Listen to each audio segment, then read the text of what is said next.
Hey, happy Thursday. We are digging in again. Still, picking up where we left off yesterday. We're not in the same place we were yesterday. We did make progress. So, I've been reading from the Psalm 1 book on day 4. So, if you want to go in, and I've done that in mine, I've made some notes in my colored pens so that as I'm talking with you, that I can be sure that I bring out the things that I want to bring out.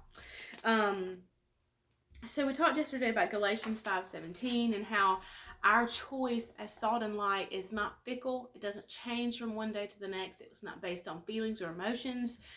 It was based on our revelation of knowing Jesus, of seeing who he is and truly believing that he is who he says he is. We looked at that Message translation. So I'm going to pick up right there at the top of day 4. And so antithetical, that was a big word that we used yesterday, and I do have the definition in here and we'll talk about it. So antithetical is in direct opposition or directly opposite. So we cannot be both a follower of Jesus and one who has lost our flavor, sitting submissive and inactive in the place where sinners walk. It says these two ways of life are antithetical. They are in direct opposition or directly opposite.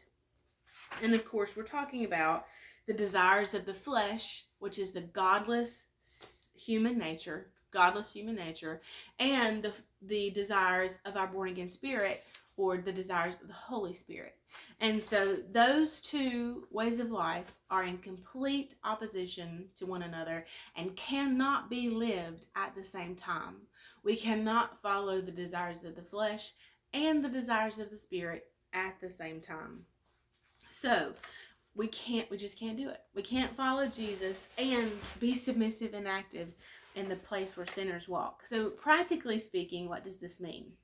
It means we don't do nothing. We don't do nothing when our school systems and our government continue to make changes, removing God further from our daily lives.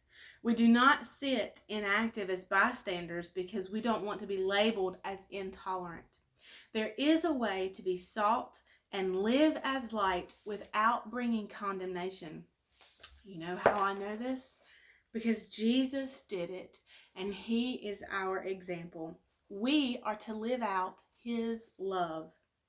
Now, I have some more notes, some new notes that I want to kind of go over with you. In the path where sinners walk, where is that? What is this path? In looking at, in the King James Version, I'll say it, the Amplified says, in the path where sinners walk. The King James Version says, in the way of sinners.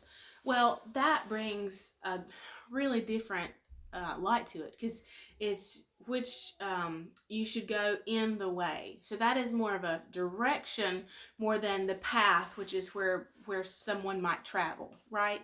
And I guess you will look at it both ways, but in the way of sinners is life, right? Where they live, how they live. And I do not mean they as a pointing finger. I mean those people who do not know Jesus Christ as Lord.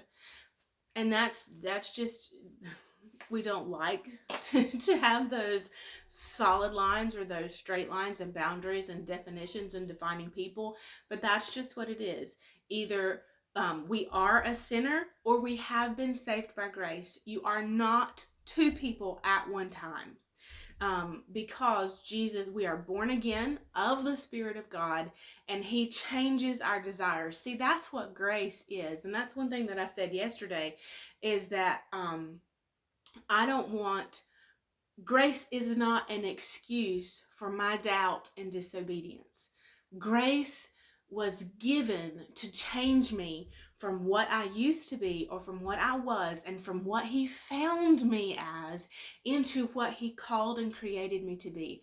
That is grace. Grace is not an excuse for disobedience and for doubt, but it is given to take me from where he found me and change me into what he called me and destined me to be.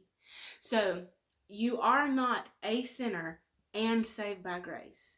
If you are saved, you have been redeemed from sin, born again into the righteousness of God, and you are allowing him to change your desires and your cravings and to put his heart in your heart. Oh, we're at 5 minutes. We'll pick up here again tomorrow. I'll see you then. Bye, y'all.